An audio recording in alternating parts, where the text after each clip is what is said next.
Yeah, we got the confirmation. Thanks for that. So first of all, I would like to thank everyone who has taken out time from your busy schedule to join us today. And as you know, CISA conducts monthly webinars. This month is the second webinar. This webinar we are actually the topic today is integrating PCI DSS with HIPAA. And Swati Sharma will be the presenter for the session. She is a practice lead for HIPAA and privacy in CISA.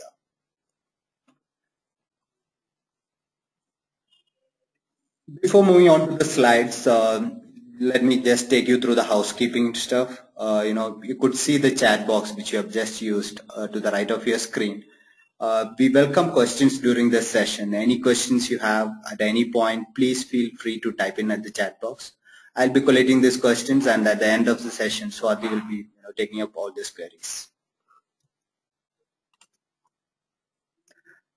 Also, I have a disclaimer. We might use some organization name or some tool name. Please be ensured that we are not endorsing this, or we don't intend any positive or negative reference to this. That is just for to accomplishing the objective of this webinar. We might use it as examples. And let me go through the agenda of today's session. So the first couple of slides would be about CISA and our speaker today. Then we have a couple of slides on which talks on PCI DSS and HIPAA, what it is for the audience who might not have heard about this in depth. And then we get into the major, the core of today's webinar. That's the challenges in getting compliant and how can you compare between HIPAA and PCS. And the most important part, why you have to combine PCI along with HIPAA. And we also have a case study before we get into the Q&A session. And let me start with about CISA. Many of you joined today might have already known and or worked with CISA previously. For the new, for whoever has joined us for the first time, I would like to give a brief intro about our company. So CISA is a global leader in risk and compliance.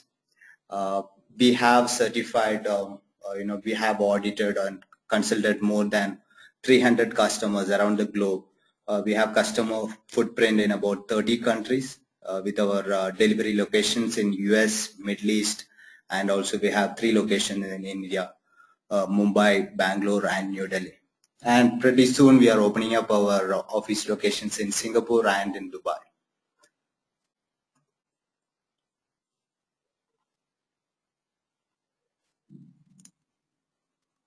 Okay, and this is a slide on what we do at CISA. We would like to call it the synergistic security framework. So what we do is we typically have a combination of services, product, and training, which we call it as the synergistic security. What we do is we go to a company, we study their infrastructure, and we usually propose them what would be the ideal thing. Some companies may require consulting. Along with that, they might need, if they don't have enough resources, they might need to automate some of their processes, wherein we propose the products to them. And in case if they require specialized training, we are also doing that. We have a couple of implementation workshops, such as CPISI, which is a PCI DSS implementation workshop, and the other one is CISRA, which is a formal risk assessment workshop. And pretty soon we are launching a new workshop called a CPSI-D, which is for the developers. Our first workshop is for CA Technologies, which is scheduled for this week. And on the product, we have a tool called CISA Assistant, which is a risk and compliance management tool, which supports PCI, HIPAA, and even for ISO compliance standards. And on the services front, we pretty much do anything on InfoSec, such as compliance, various compliance standards, risk management, and also technical security services. And before handing it over, I would like to introduce our speaker for today, Ms. Swati Sharma. She's the privacy practice in charge at CISA. She comes with about 5 years of experience on various compliance standards, and she has worked with organizations across industries. on standards such as HIPAA, PCI DSS, and ISO, and also specialized advisory and consulting on risk management as well.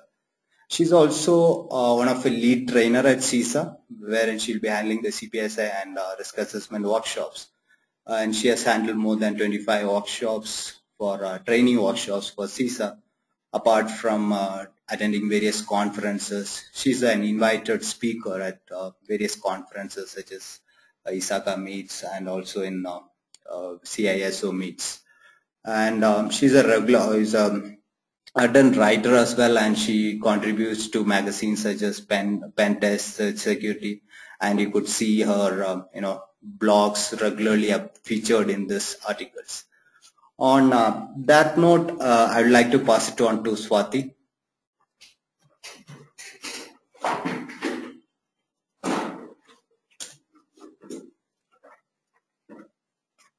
Thanks, Ajit. Thanks for giving such a nice start. So friends, before we go into details and we talk about these two standards in depth, I would like to give you a brief idea about these two standards. You may have dealt one of these standards, but you may not be aware of both. So just to give you a brief idea, PCI DSS is a standard which is called as a Payment Card Industry Data Security Standard. This standard is applicable on merchants and service providers which stores, processes and transmits the account data. Here we have one portion, what is account data? So whatever information is available on your card, it may be your credit card, it may be your debit card, it may be your prepaid card or postpaid card. So any kind of card which has payment brand logo like Visa, MasterCard or JCB, American Express, these logos, all the information that you have on those cards is called as account data. This account data can be categorized in two parts. First is cardholder data, like your 16-digit card number, that is called as a PAN, your cardholder name, expiry date and service code. Then you have another set of information on account data that is called as a sensitive authentication data. This information is used to validate the identity of a user or cardholder. So when we combine sensitive authentication data and cardholder data, that is called as an account data. So any component, any entity which is dealing with account data, either is storing, processing or transmitting this, has to be compliant with PCI DSS. PCI DSS is industry regulation and it is imposed by payment brands. Payment brands again like Visa, MasterCard, JCB, American Express and Discover. These 5 payment brands are governing this particular standard. So here an important point is that it's industry regulation, it's not a legal requirement.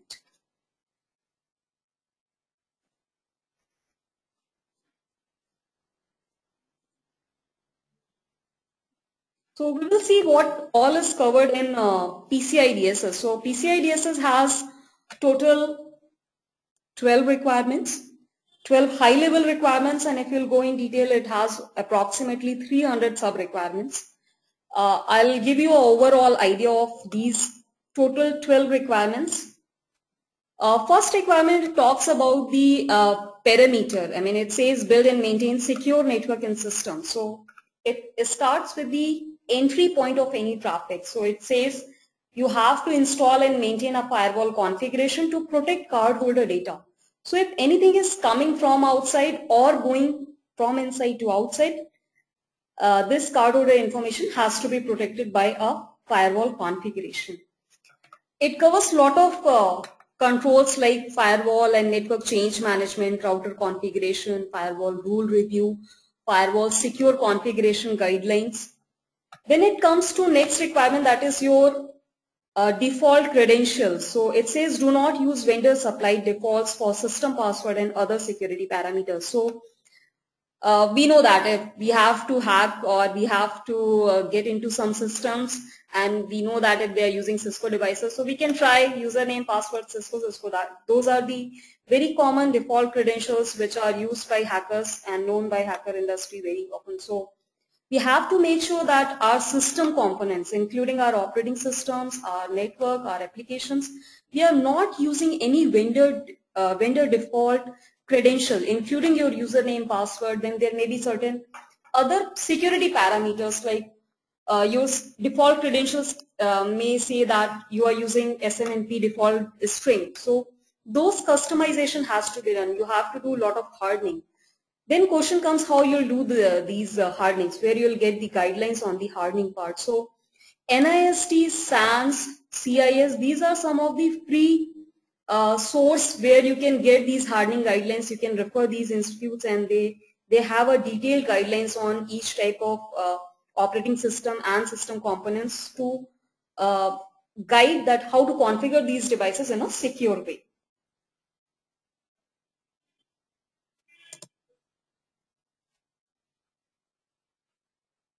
Then there is next set of requirement that says protect cardholder data. When we say protect cardholder data, it talks about protection of cardholder data at 2 levels.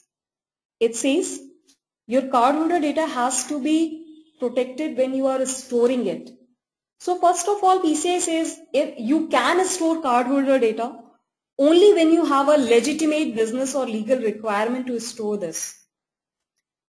Then it comes to sensitive authentication data like CVV2 or PIN block. They say do not store sensitive authentication data post authorization. It means once you have received the authorization code from the issuing bank, sensitive authentication data should not be stored. So before I'll go in detail of the next requirement, I'll explain the flow, how this cardholder data flows.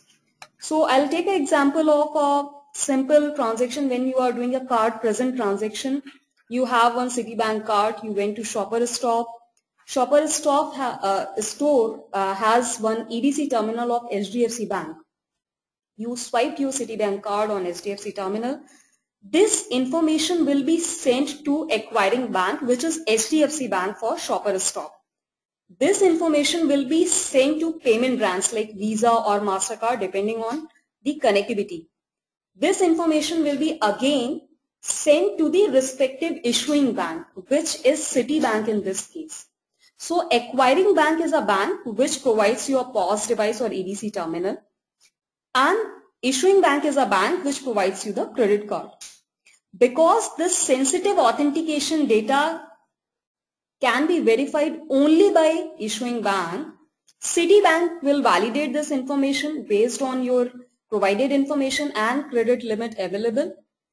Citibank will authorize this transaction and it can be accepted or denied based on the credit limit and other parameters. And this information, this auth code will be again sent to the merchant in a same flow. So this is a typical flow. So once this transaction has been authorized by Citibank and your merchant Shopper Stop has received this auth code, post that they should not store your entire magnetic stripe or your PIN that you have entered. So these details should not be stored post authorization. Then PCI talks about encryption of cardholder data on transmission mode. If you are transmitting the cardholder data over open and public network like over internet or GPRS, so these channels are not secure. So anyone who can intercept the traffic can get the cardholder data. So you have to make sure either you are using secure channels like SSL or VPN, or you have a private connectivity like MPLS or dedicated link. You can send the cardholder data in clear text, or there should be some mechanism that before sending the cardholder data, this data has been encrypted at the terminal site. Then they have some control over sending the cardholder data over some messaging technologies and email communication. So they say if you are using some technologies, email, messaging, SMS, so these technologies if you are using to transmit the cardholder data has to be encrypted. Here we have a specific set of algorithms that are available for encryption. So if you are using encryption, it has to be FIPS approved algorithms. So FIPS approved algorithms, some examples are AES 128-bit or DDS. So these are some of the FIPS approved algorithm which you can use to protect your cardholder data. Other than encryption, if you do not require full card number for storage purpose, there are some other methods like truncation, when you can remove the middle 6 digit, you can store that cardholder data. Or you can remove, you can put hashing algorithms to store the one-way hash card numbers. How you will decide that you will put encryption or hashing or truncation, it depends on the business requirement of storing the cardholder data. Then PCI talks about the vulnerability management, where it says your systems, all operating systems has to be protected against malwares and your viruses. So the common solution is that you deploy some anti-malware solutions on your system. So that will regularly get updates from the central systems, and these systems will be scanned on regular basis for any new virus or malware detected on your system. So that can take care of any anti-malware malware introduced in your PCI scope environment. Develop and maintain secure system and application. This particular requirement talk about your patch management. It talks about your change management. It also covers the SDLC processes. So if you are developing any in-house application, you have to make sure that these applications are developed in a secure way. Security should not be considered only at the testing time. This security has to be considered at the initial time itself. I mean, when you are designing and taking the specification for your systems, at that time itself, these security consideration has to be included. There is a specific requirement on the application security testing. It says your application has to be tested against OWASP top 10 vulnerabilities. Then if you are using some web application, it is internet facing web application, there is a specific requirement that either you have to do a web application security scan on annual basis and as and when there is any changes in the application, or you can deploy any web application firewall. This web application firewall should not be confused with network level firewall. There are dedicated solutions for web application protection which are called as a web application firewalls.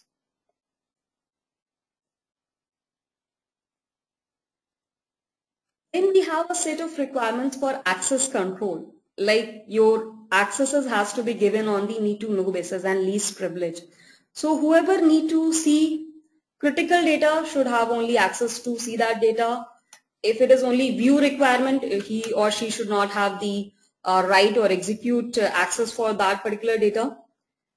Then if you are giving access to need to know basis, there should be a proper identity management. You have to make sure that there are unique IDs given before the access is assigned so that the accountability can be set at the later point of time if required. Then it also covers your password management, your account management. PCI is very specific about control. So if it says password management, it will clearly tell you that your password has to be minimum 7 character, your password has to be changed after every 90 days. Your account has to be logged out after invalid 6 attempts. So it is very specific on the requirement part. So it will clearly tell you that what has to be done and what should be done. So very specific and clear requirements are defined by PCI. Then it also covers the physical access control. It says if someone is accessing your cardholder data environment physically, there should be an access control mechanism like a smart card or CCTV camera. These CCTV camera records or access card logs has to be stored for 3 months for analysis, for log review purpose. Then it also talks about the media movement, your cardholder data disposal, your DR audits if you are storing backup tapes in DR locations. So all those requirements are covered in requirement 9.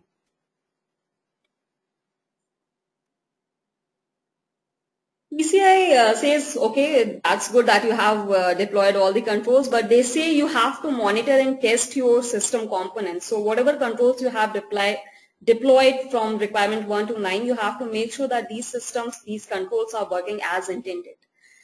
So if you have to track and monitor all access to network resources and cardholder data environment, you have to put a logging solution. So you have to make sure that auditing has been enabled for all these systems. So These systems will have the audit logs. These logs will be sent to a central log system. These central log system can have automated log analysis solutions, or these log can be reviewed and analyzed by a manual way. But there is a specific requirement on log review. PCI says you have to review all the security related audit logs on daily basis. So that is very critical, and by manual efforts, if you have a limited number of systems, that is possible. But if you have somewhere around 1,000 servers, 500 desktops, I'm sure that this manual log review daily is not very much feasible. Then these logs has to be retained for 1 year, out of which 3 months logs has to be available for immediate analysis. So a point to be noted here is that logical logs, logical access log has to be stored for 1 year, out of which 3 months for immediate analysis, while the physical access log has to be stored for 3 months. Then PCI says regularly test security system and processes. So it covers your 5 things. First is wireless scan. Then it talks about internal vulnerability assessment. So automated or manual scans of your system, where it will give you a report saying that these are the services, ports, protocols are being used on these systems on the internal IPs. So this exercise is called as an internal vulnerability assessment. That has to be done on quarterly basis. Then again you have to perform a vulnerability assessment on publicly accessible IP. So if there is any public IP involved in these 4, this has to be scanned on quarterly basis by an approved scanning vendor. So these scans, external vulnerability assessment can be done only by a specific entity which is called as an approved scanning vendor. Again, there is a set of requirement that is called as a penetration test. So you have to perform network level and application level penetration test on the internal IPs as well as from the external IPs. So you have to perform this penetration test on the annual basis. So vulnerability assessment is on quarterly basis, while your penetration test is on the yearly basis. Then you have to deploy a IDS or IPS on the perimeter. So wherever you have the perimeter components, you have to deploy IDS IPS so that you can monitor all the traffic which is coming in and going out from your environment.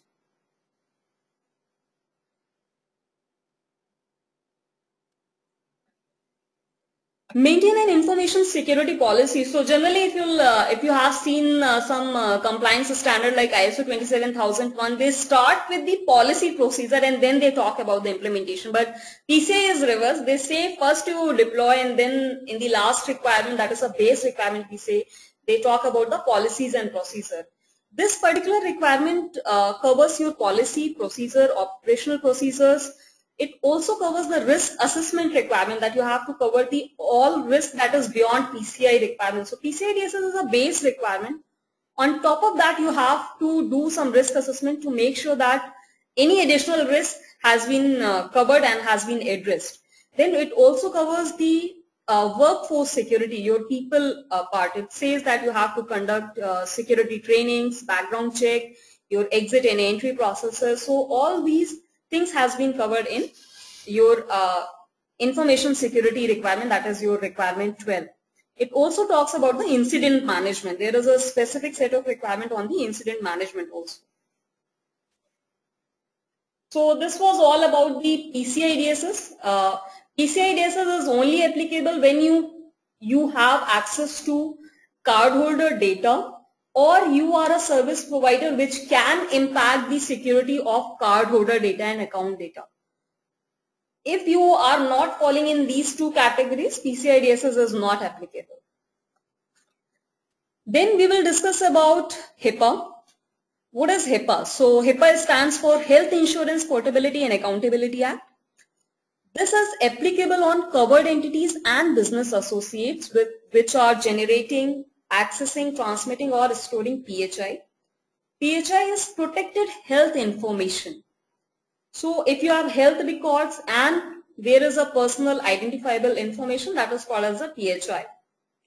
Here there is an important point that HIPAA is not a industry regulation but a legal requirement governed by US government. So HIPAA compliance or non-compliance can have more severe impact or consequences than PCI DSS. What is covered entities and business associates? So covered entities will have three categories. It covers your health plans, your healthcare providers, your clearing houses, while business associates are entities which are doing any activity on behalf of covered entities.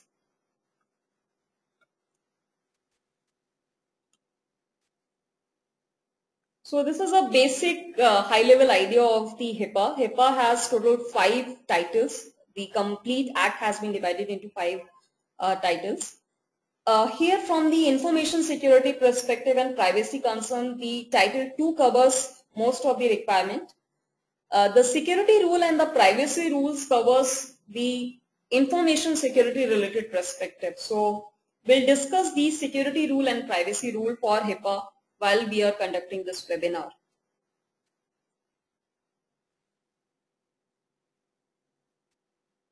There are some challenges which are being faced by industry for these two standards. This is a survey which was conducted by Ponemon Institute. It shows that the highest number of breach that has been faced by healthcare industry. So imagine from the hacker's perspective, if you are trying to hack into some system and you are getting two very critical set of information. One is your health information, your protected health information, and simultaneously you are getting some information which can give you some monetary benefits like your card holder data information. So obviously these healthcare industry will be a big target for the hackers, and that can be confirmed by these stats also.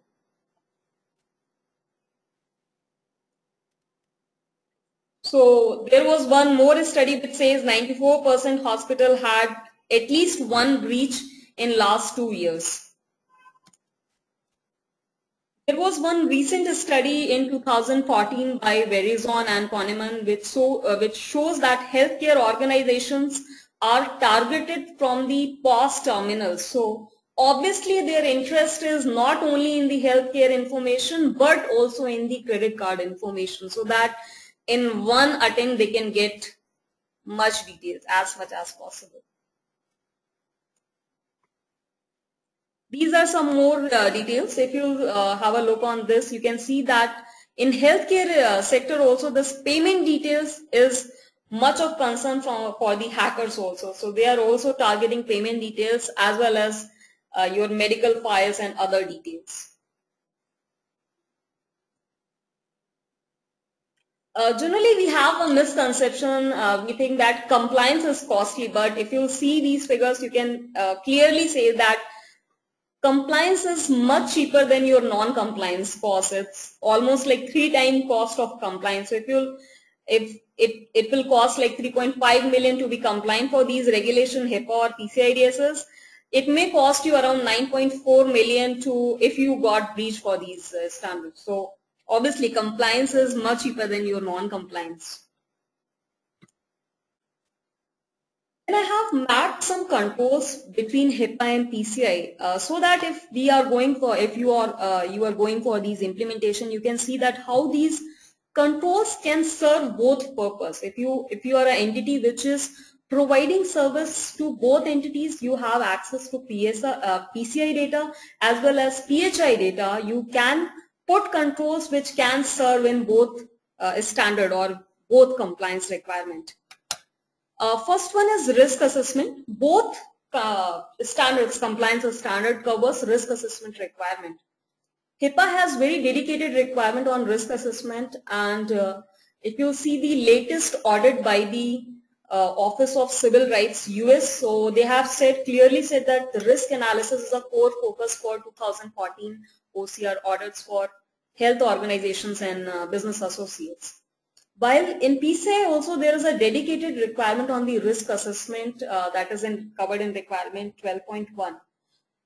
Why people are so, why these compliance standards are talking so much about risk assessment, or why they are emphasizing much on these risk assessment. Reason is that these compliance standards are designed as a baseline. If you talk about HIPAA or if you will talk about PCI, these are the base guidelines.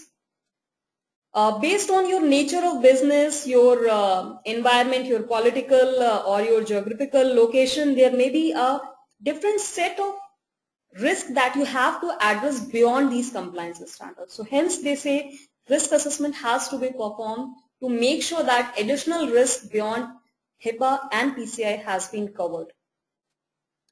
Then there is a requirement on information system activity review.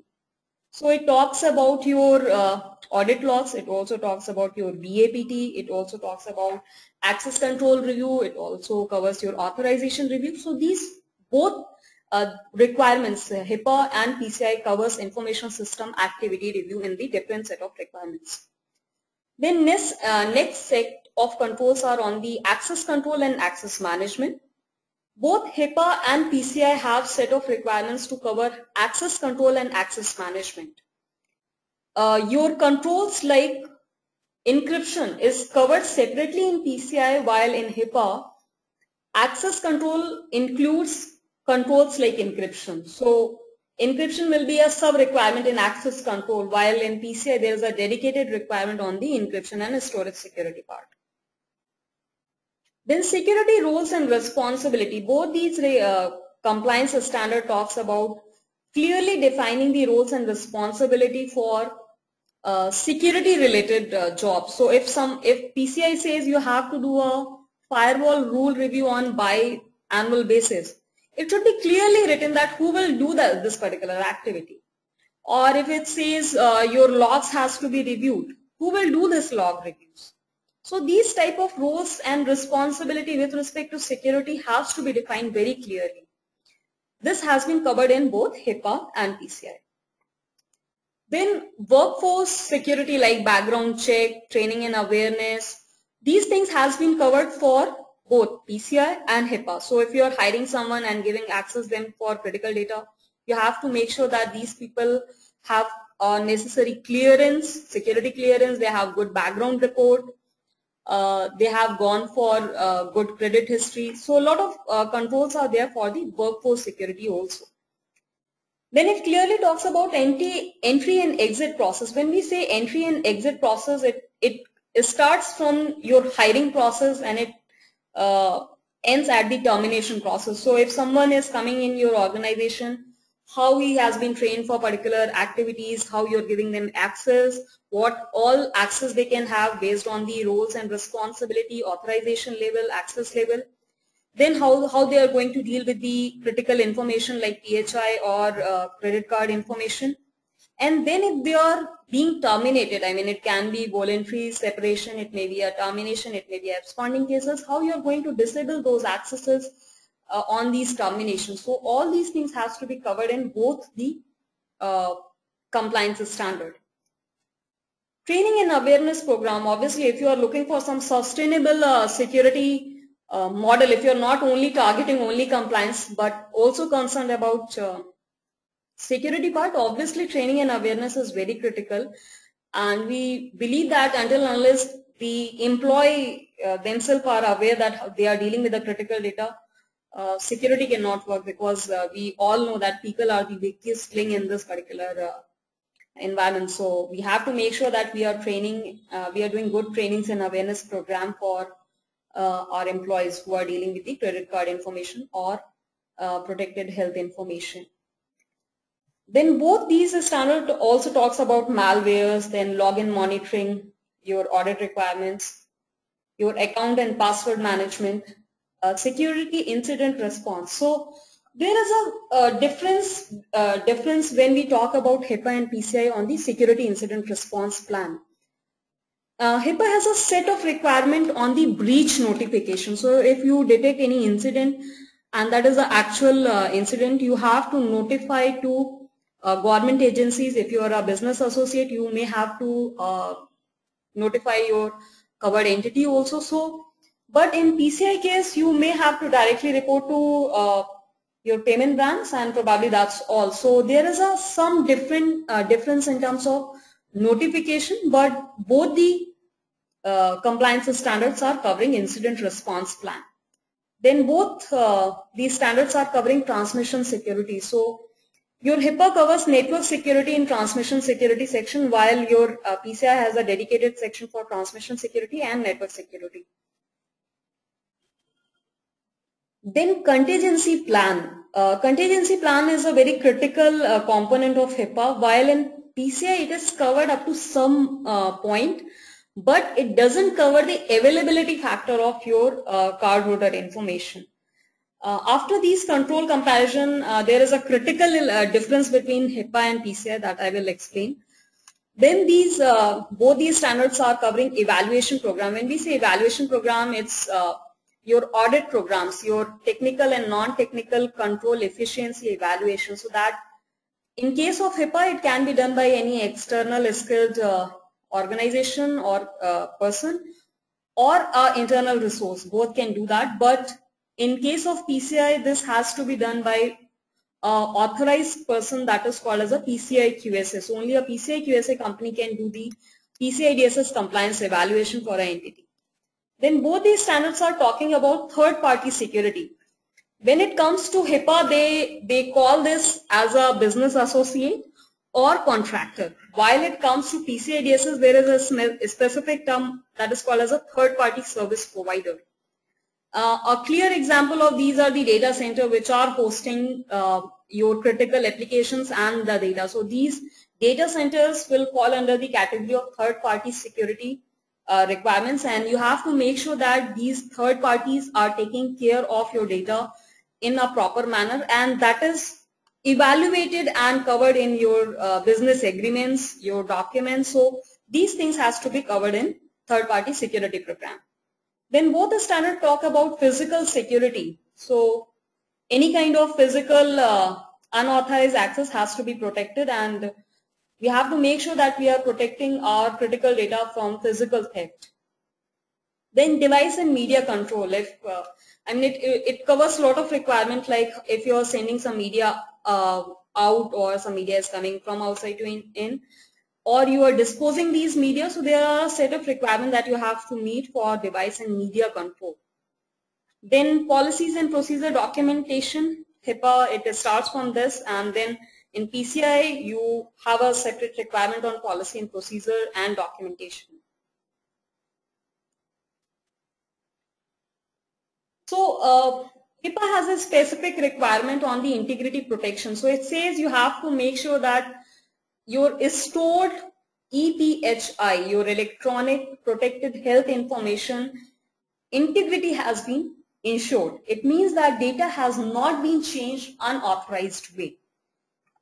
While in PCI there is no specific requirement on the integrity part of cardholder data, it says it protects the confidentiality part of credit card information. But integrity requirement is applicable in PCI for security configuration perspective.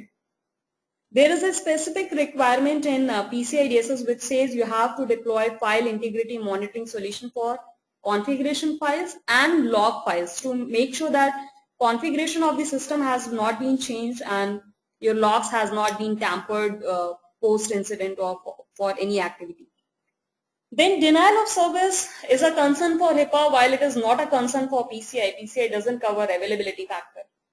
Then workstation security, your endpoint devices. So these things are concerned for both the requirement.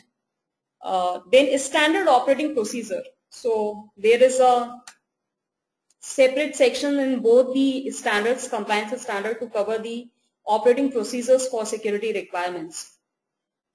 Other than this, HIPAA has additional requirement for PCI and breach notification. So there is a set of requirement which is applicable on HIPAA for privacy and breach notification, which is not applicable in case of PCI DSS compliance.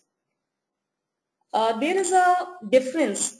This security rules, we were having a look on the title slide of the HIPAA.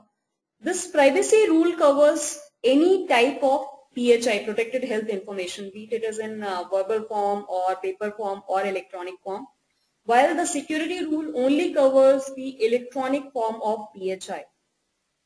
And the main difference between HIPAA and PCI is that HIPAA is protecting confidentiality, integrity and availability of PHI, while in PCI only confidentiality is a concern for PCI DSS for cardholder data. The integrity is not much of concern, integrity or in fact availability for the PCI perspective. So if you have conducted any vulnerability assessment and if you have received denial of service type of attack, PCI may have ignored that particular fact, while for HIPAA it may be a concern.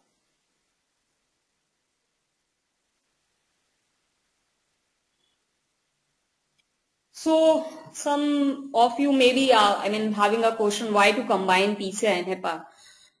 First of all, some of you may be also thinking why not PCI with ISO, or why not ISO with HIPAA?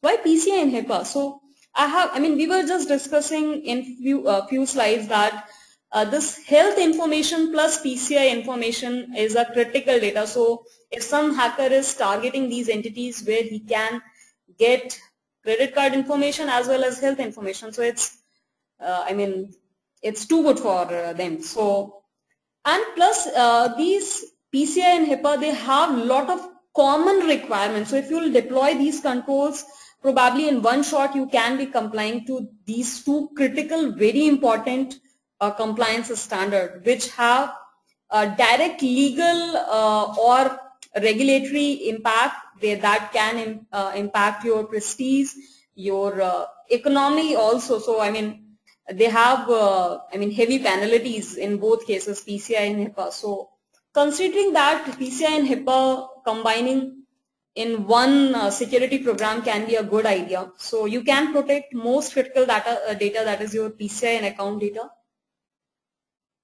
Then you can put control and that can serve for both the standard. For example, your log monitoring solution. So if you have a log monitoring solution, you have bought one solution, you just have to make sure that the log solution is capturing and analyzing for both the solutions. So you don't have to put redundant control. So you can deploy same technical controls, you can use same policy and procedure with little bit of updation, and it can serve both the compliance standard. Then you can design the control at the initial itself which are serving both. For example, you have deployed one access control system for HIPAA, and later you realize that you may have to go for PCI also. But this access control is not giving you any logs or any audit trails. So probably you have spent sufficient amount of money for getting compliant for HIPAA, but because your control is not supporting PCI, you may have to either deploy a redundant control or you have to do a re-engineering to get the supporting control for that. So at the first time itself, you can have a control which can serve both these compliance standards. Then you can save deployment time, cost, and plus audit cost also. So the common infrastructure, common devices can be deployed in one go, which can save your time, effort, and your audit requirements also. Here there is a one important point. Though an auditor can review your HIPAA and PCI in one go, but you will have, you need to get separate report for PCI DSS and HIPAA. So that is critical. If you are getting audited by some third party or auditors, you have to make sure, even if you have signed up with them for combining PCI and HIPAA, you have to make sure that you, as a deliverable, you are getting separate reports on the compliance part at the end of this security audit.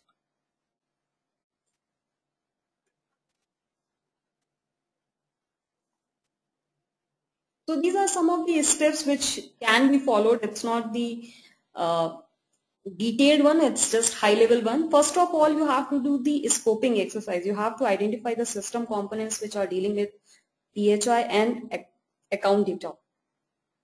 Then you have to identify common supporting infrastructure like antivirus, log, Active Directory, firewalls. Then performing risk assessment considering PHI and account data. You may be having one enterprise risk assessment process in your organization, but you have to make sure that whether these PHI and account data has been considered as a critical asset or not. So this is an important point for the risk assessment part. Then you have to make sure that if you are getting services from some third party like business associate or contractor, they are taking care of your data security at their part well. For example, is data center. So if you are going to plan data hosting at cloud, so you can choose a cloud provider which is already PCI and HIPAA compliant. This can be critical. For example, if your data center is HIPAA compliant but it is not PCI DSS compliant, it can be a trouble for you. You cannot move your servers for PCI to another entity, and then because your data center is not compliant, you cannot get this compliance also. So that can be a critical bottleneck at that point of time. Then deploy common controls as per PCI DSS and HIPAA first. In HIPAA, actually, there are two sets of requirements. First set of requirements are called as a required control, which you have to deploy. It is mandatory. Then there are another set of requirements which are called as a addressable control. You can perform risk assessment for addressable control, and then you can decide whether you have to go for this control or you don't have to go for these type of controls. Then you have to deploy specific controls for PCI DSS in case of account data and HIPAA for PHI. Then you can draft or update policy and procedure as per PCI DSS and HIPAA. Here, the important point is that you have to make sure that whichever standard is stricter in nature. For example, HIPAA is saying there should be a password management, while your PCI says your password management in detail, like 7-character password or 90 days time expiry date. So you have to make sure that whichever is guiding the stricter control, you have to go by that one, so that you can comply both the compliance standard by the same document. Then you can have an audit for PCI DSS and HIPAA, and you can call yourself as a PCI DSS and HIPAA compliant. The important point here is that PCI DSS audit entities are authorized by PCI SSC. Like PCI QSs are the authorized entity to conduct PCI DSS audit. While in case of HIPAA, there is no authorized entity from the government of US to conduct the HIPAA. So you can hire third party on the basis of skills and their experience to perform this HIPAA compliance evaluation for you. So this is two examples that I have taken. One is clearinghouse. There is one organization called as a Medicare payment system. They process the card not present transaction, and they are handling ePHI. They have in-house developed application which stores, access, transmits, and processes ePHI and cardholder data. And they are hosting this information and application in the third-party data center. So for them, there are a set of information that they have to get. They have to do information gathering on which basis they can do the scoping exercise. So they have to make sure that they have done a proper isolation and network segmentation for the system which are processing critical data, and then they can go for the common requirement. They can make sure their third-party data center is PCI DSS compliant. Then they can go for risk assessment to make sure that any risk arising but not covered by the standard is covered and addressed. Then we have another example, that is business process outsource. So if any business entity which is providing outsource services to a insurance company may be also getting the ePHI and account data.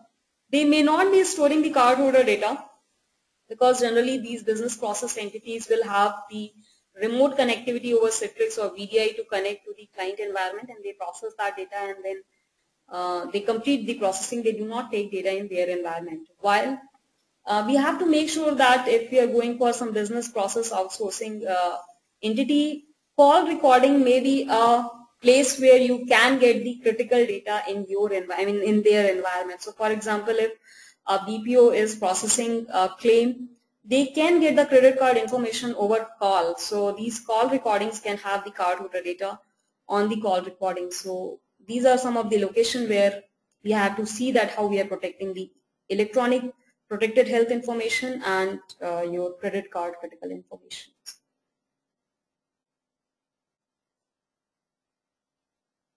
So I think we can take question and answer now.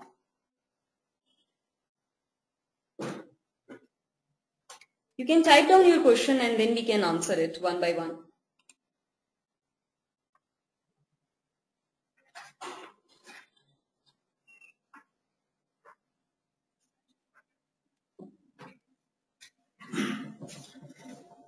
Thanks, Swati, for such a nice session. Friends, please type in your queries. You can put it in the chat box and I'll be taking the questions and handing it over to Swati now.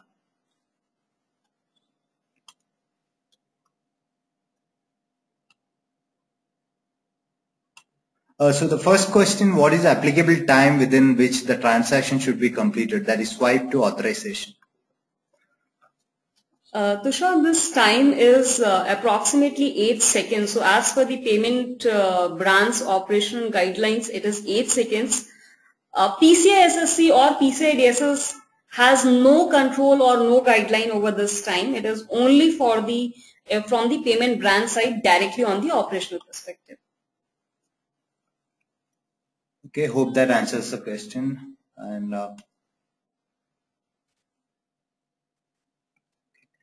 so the next question, or the policy is common if we access CE and BA for HIPAA controls. There are some additional controls for CE, but after this high-tech and omnibus rule, BAs are almost equal liable as the CE is for HIPAA compliance. So now there is very limited difference between CE and BA HIPAA compliance. There are some difference, but not much after this omnibus and high-tech rule.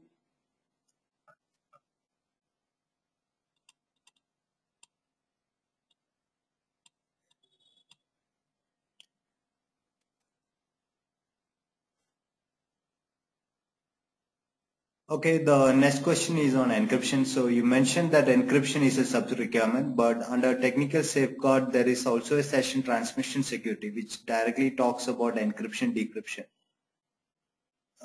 Okay, so yes, you are correct. In HIPAA, the technical control transmission security covers encryption. Also, the access control covers about the encryption and decryption. While in PCI DSS, there is a direct section on encryption, decryption, and transmission security separately.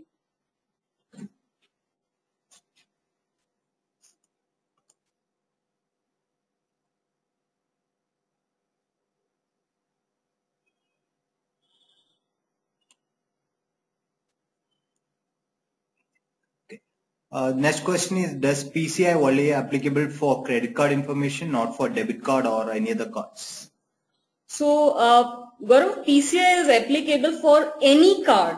I mean, your credit card, prepaid cards, your postpaid cards, your gift cards, if that card has payment brand logo. So, any card which has payment brand logo, irrespective of debit, credit, it will fall under PCI DSS gambit.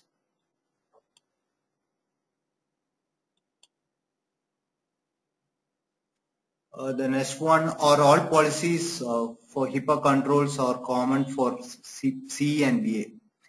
So again, actually, CE and BA has same set of responsibility now, but there is a difference, like your privacy officer need not to be deployed in case of business associate, while it is required in the CE case.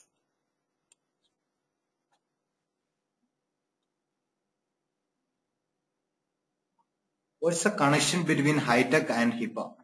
So actually, high-tech has given more specification on the notification rule and then implementation of HIPAA. Like because of this high-tech and omnibus rule, these business associates are now directly liable for your HIPAA compliance, while it was not there earlier.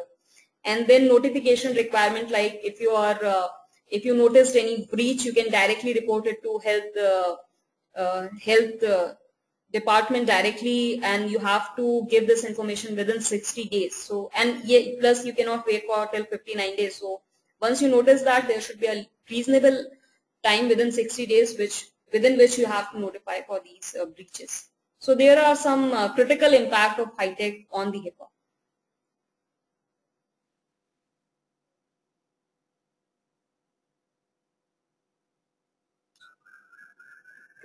Then the next question, is there any standard specific to HIPAA or it is just a compliance? So there is a specific standard. I mean, it's an act actually. It's not a standard. It's a It's an act which a CE or a covered entity and business associate has to comply. It's a legal act from the US government. Okay. PCI DSS is conducted by PCI QSAs. What about HIPAA? So PCI DSS, yes, it has to be only conducted by PCI QSA, while HIPAA audits can be taken by any skilled and experienced entity. It may be an internal department also, or you can hire a third party also, but there is no authorized body from the Department of Health of US for the HIPAA audits.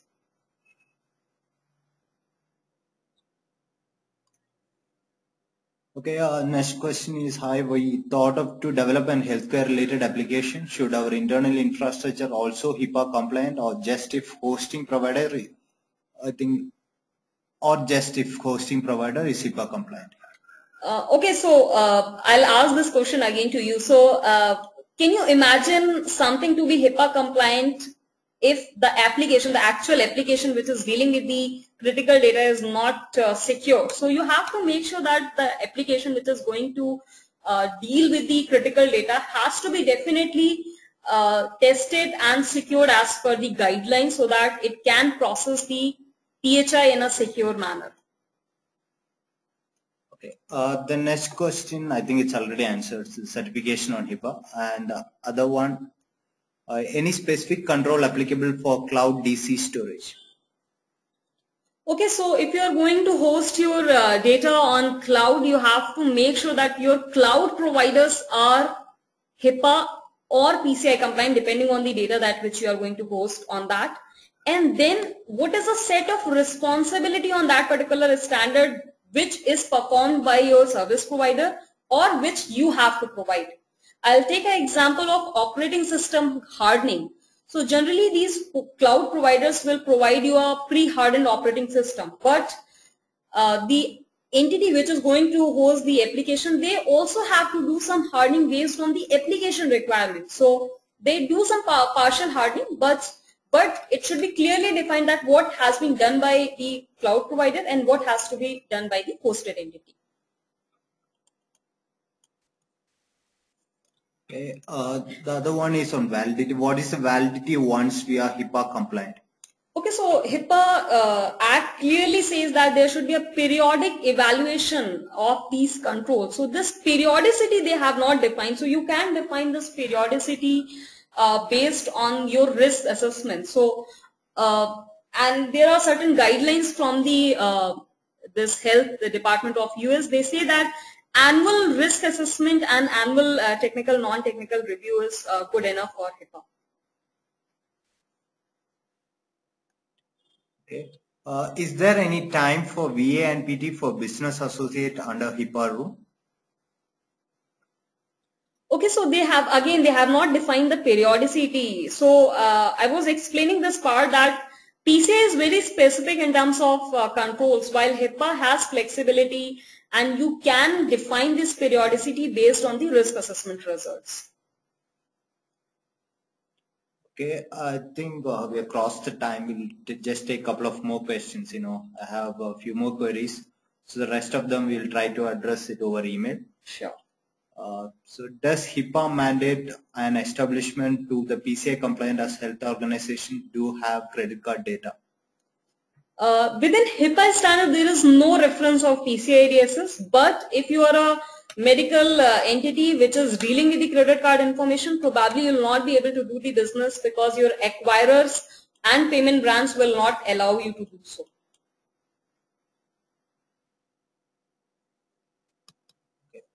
HIPAA is normally for US continent. How is it useful for other regions? Or the other regions not required to be HIPAA compliant? This is very important actually question. So HIPAA is a US Act, US compliance, but this is applicable if you are serving as a service provider or contractor or a business associate from any other geography. So I'll take an example of a call center. If you have a call center in India which is dealing with the US health related data, HIPAA is applicable on you.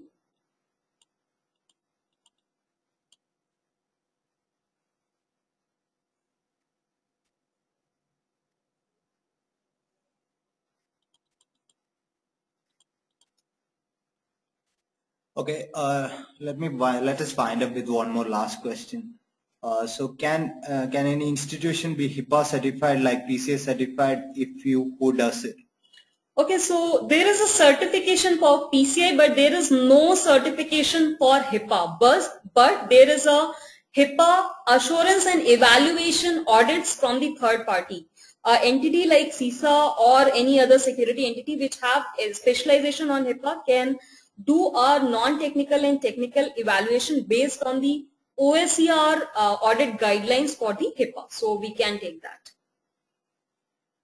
Okay, thanks, Swati. So we have a few more queries and also some queries are coming in now. So we would really appreciate if you could, whatever queries are already there, we'll take it over email.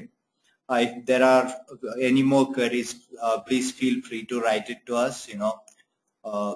You can reach either to me or to Swati directly. Her email address is swati.sharma@cisainfosec.com. And we are also running a poll currently. We would appreciate if you could give us a feedback so that it can help us in coming back to you with better sessions and better content, So we'll run for the poll for another 30 seconds and then we'll wind up. Thanks everyone. Thanks for the support and joining this session. Thanks a lot.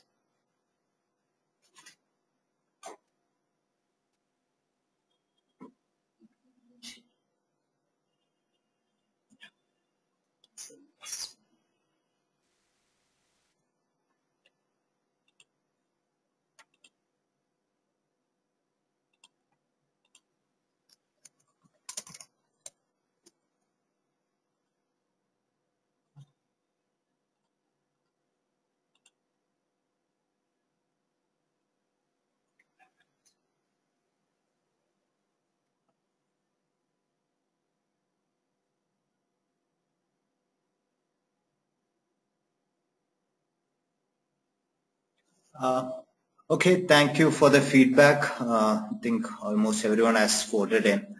And thanks again for joining us today. And we truly appreciate your support and see you next time. Good day. Bye. Bye.